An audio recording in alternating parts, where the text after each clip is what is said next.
Idli batter ఏమో అయిపోయింది, కానీ కొందరేమో ఇంటి దగ్గర ఉంటే అన్ని రకాలు తింటాడు, కానీ స్కూల్కి వెళ్తే మాత్రం ఓన్లీ ఇడ్లీనే తింటాడు. నేనేమో ఉన్న ఇడ్లీ పిండి ఏదో పునుగులు వేసేసుకున్నాము, మళ్ళీ రుబ్బడం మర్చిపోయాను. సో నైట్ నానబెట్టాను, ఇప్పుడు రుబ్బేసి వాడికి బాక్స్లో ఇడ్లీ ఇక్కడ దొరుకుతుందిలే ఇడ్లీ, కాకపోతే మన ఇడ్లీలా ఉండదు, కొంచెం జెల్లీలా ఉంటుంది.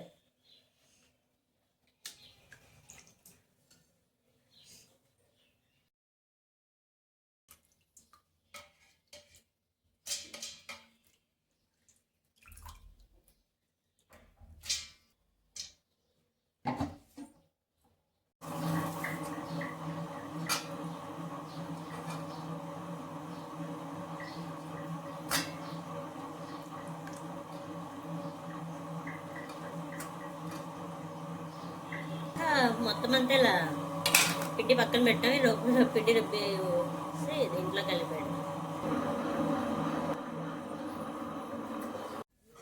ఇడ్లీ పిండి అయితే రుబ్బేసాను చక్కగా, రెండింటిని రవ్వని పిండిని మంచిగా అయితే కలిపి పెట్టేస్తున్నాను అనమాట. సో ఇలా కలిపి పెట్టేసుకుంటే మాకైతే ఇది ఒక 10 days ఆర్ 15 days వరకు వస్తుంది. ఎందుకంటే మేము డైలీ వేసేది 4 ఇడ్లీ మాత్రమే కదా, అందుకని చెప్పి పెద్దగా రాదు. ఒకవేళ 4 కాకపోతే ఒక్కొక్కసారి 6 ఇడ్లీ వేస్తాము. సో సరిపోతుంది మా ఇద్దరికి కాబట్టి. సో మాకు ఎంతైతే పిండి కావాలో అంతైతే తీసేసుకుని రిమైనింగ్ అంతా అయితే సైడ్కి పెట్టేశాను ఫర్మెంట్ అవ్వడం కోసం అని చెప్పి. ఇలా గ్రైండర్లో రుబ్బితే ఫర్మెంట్ అవ్వడం కోసం పెద్ద టైం ఏం పట్టదు.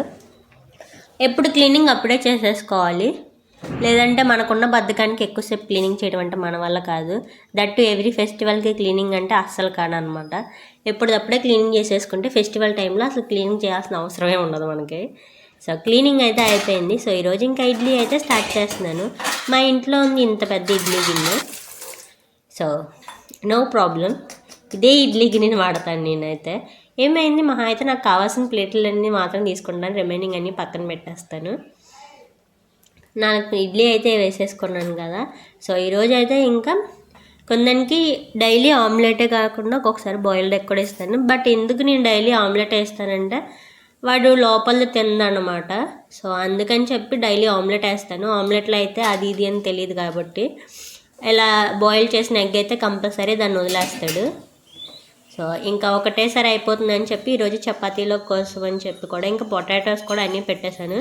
ఇవి కొత్తగా వస్తున్న పొటాటోస్ అనమాట, అంటే ఇప్పుడిప్పుడే వచ్చే పొటాటోస్. ఇవి కుక్ అవ్వడానికి ఎక్కువ టైం పట్టదు, ఇడ్లీ ఉడికే లోపల అవి కూడా ఉడికిపోతాయి. ఇంకా ఈరోజు అయితే లంచ్ బాక్స్లోకి కొన్ని పిస్తాస్ అండ్ రైసిన్ అండ్ గువా అయితే పెట్టేశాను అనమాట.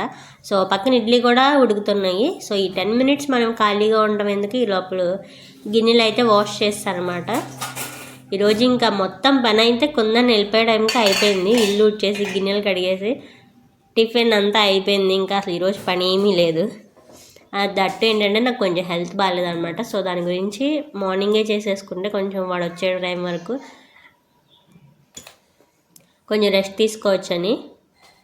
ఎందుకంటే చిన్నపిల్లలు ఉన్న వాళ్ళకే తెలుస్తుంది అనమాట అలా రెస్ట్ తీసుకోవడం ఎంత ఇంపార్టెంటో కాదా అని చెప్పి. చాలామంది అనుకుంటారు మీ ఆయన లేడు కదా ఇప్పుడు నీకు ఒక్కదానికి నువ్వు వండుకుంటానికి కూడా అంత బాధ అని చెప్పి అనుకుంటారు. వండుకొని బాగానే తింటున్నావు కదా అని కూడా అనుకునే వాళ్ళు కూడా ఉంటారు. వాళ్ళు ఉన్నా లేకపోయినా మనమైతే పుట్టినప్పటి నుంచి తల్లిపాలు తాగుతూ పెరిగితే పుట్టినప్పటి నుంచి చచ్చేంత వరకు తింటూనో తాగుతూనో ఉండాల్సిందే, ఎవరున్నా లేకపోయినా సరే. బ్రేక్ఫాస్ట్ చేస్తున్నాడు. సో అందులోనే మనం లవ్ చేసుకుంటున్నా తప్పలేదు కదా. ఎంత మనం సెల్ఫ్ లవ్ చేసుకుంటామో, సెల్ఫ్ కేర్ తీసుకుంటామో అంతే మనం పక్కన వాళ్ళని కూడా ట్రీట్ చేయగలం. నేనైతే స్కూల్లో డ్రాప్ చేయాలి ఇంకొకటి.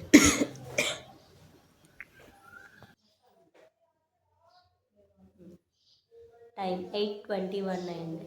సో డ్రాప్ చేసి మళ్ళీ అసలు ఏంటో లెట్స్ గో.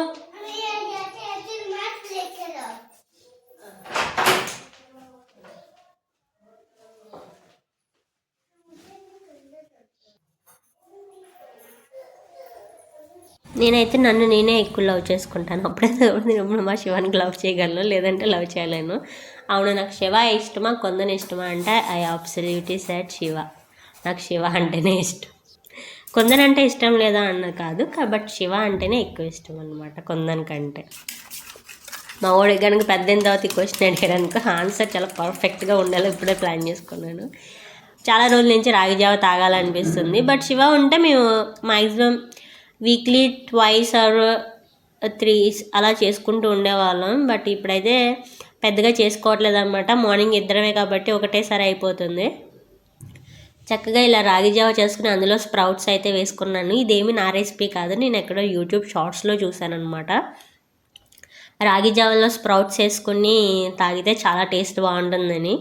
సో వాళ్ళు చెప్పారు కదా, ఒకసారి మనం కూడా ట్రై చేద్దాం అనుకున్నాము. అవును, ఒకసారి ఎప్పుడన్నా ట్రై చేస్తేనే కదా దాని టేస్ట్ ఎలా ఉంటుందా అని చెప్పి మనకు కూడా తెలుస్తుంది. సో అందుకని అయితే ఈరోజు నేను కూడా స్ప్రౌట్స్ ఎక్కువ తీసుకుంటున్నాము ఈ మధ్యకాలంలో అయితే. అంటే రీసెంట్గా కొన్ని ఫుడ్ అయితే చేంజ్ చేస్తున్నాం అనమాట. కొంచెం మేము చాలా హెల్తీగానే తింటాము, అస్సలు బయట ఫుడ్ తినము. సౌత్లో ఉండగా అయితే చాలా వరకు కొద్దిగా గొప్ప బయట రెస్టారెంట్కి వాటికి వెళ్ళే వాళ్ళము. లేదంటే చక్కగా ఈవినింగ్ అయితే స్నాక్స్ అని చెప్పి పునుగులు బజ్జీలు అని తినేవాళ్ళము. బట్ ఇక్కడ అలాంటివి ఏమీ ఎక్కువ దొరకవు అనమాట. అసలు దొరకవు పునుగులు బజ్జీలు అయితే ఛాన్సే లేదు. సమోసా, కచోరీ, పానీపూరి, పిజ్జా, బర్గర్, లేదంటే ఆలు టిక్కీస్ అలానే దొరుకుతాయి. సో బిర్యానీలు కూడా పెద్ద టేస్ట్ ఏమి అనిపించదు, సౌత్ వాళ్ళకి పెద్ద అనేం అనిపించదు టేస్ట్. సో వదిలేయటమే అనమాట. ఇంకా లంచ్ అయితే ప్రిపేర్ చేస్తున్నాను. డైలీ మేము చపాతీస్లో ఏదో ఒక వెజిటేబుల్ అయితే యూస్ చేస్తాము. ఈరోజు అయితే ఆలు యూస్ చేస్తున్నాను. మ్యాక్సిమం అయితే ఆలు పరోటా చేస్తాము ఎక్కువ, ఆలు లోపల స్టఫ్ చేసేసి. బట్ ఈరోజు అయితే చపాతీలో చేస్తున్నాను అనమాట. ఎక్కువ కష్టపడుకోకుండా చక్కగా చపాతీ పిండి, దాంట్లో కొంచెం వాము, ఉప్పు, వాటర్ అండ్ పొటాటో సరిపోతుంది. ఎక్కువ వాటర్ కూడా అవసరం లేదు. సో నేను వండిన 1 కప్ రైస్లోనే అందులో సగం తీసి పెరుగన్నం అయితే కలిపేశాను. సో చపాతీలోకి అని చెప్పి ఇక్కడైతే స్ప్రౌట్స్ కర్రీ చేస్తున్నాను అనమాట. స్ప్రౌట్స్ విత్ పాలకూర ఈరోజు. ఇంకా పెరుగన్నం తాలింపు కూడా నేను సపరేట్గా ఏమి వేయట్లేదు, ఆల్రెడీ దీన్ని వేసిన తాలింపునే అక్కడైతే కొంచెం తీసైతే వేసేసాను. సో ఇప్పుడు స్ప్రౌట్స్ అండ్ పాలకూర కలిపి, మామూలుగా అయితే మనం పాలకూర పెసరపప్పు కలిపి వండుకోవచ్చు.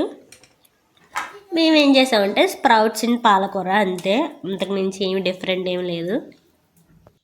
సో చక్కగా అయితే ఇంకా లంచ్ అయితే కుందనికి ఎప్పుడు వండంగానే అయితే ఫస్ట్ కుందనికే పడతాము. అంటే అది బాగుందా అలాంటిది మళ్ళీ కొత్త క్వశ్చన్స్ అయితే అడగకండి. సో మేము వండే టైంకి కంపల్సరీ అయితే ఫస్ట్ వాడికే ఇచ్చేస్తాము. సో నిన్న వండిన ప్రాన్స్ కర్రీ ఫ్రైలోకి పెట్టిన రసం, మొన్న పప్పులోకి వేపుకున్న అప్పడాలు, ఈరోజు చేసుకున్న potato chapati and sprouts curry, white rice. Season change అవుతుంది కదా, వింటర్ నుంచి సమ్మర్కి కొంచెం అయితే కోల్డ్ అయితే వస్తుంది అనమాట. సో అందుకని చెప్పి వాయిస్ అలా ఉంది. Very rich and very fibre and very healthy food and lots of protein also.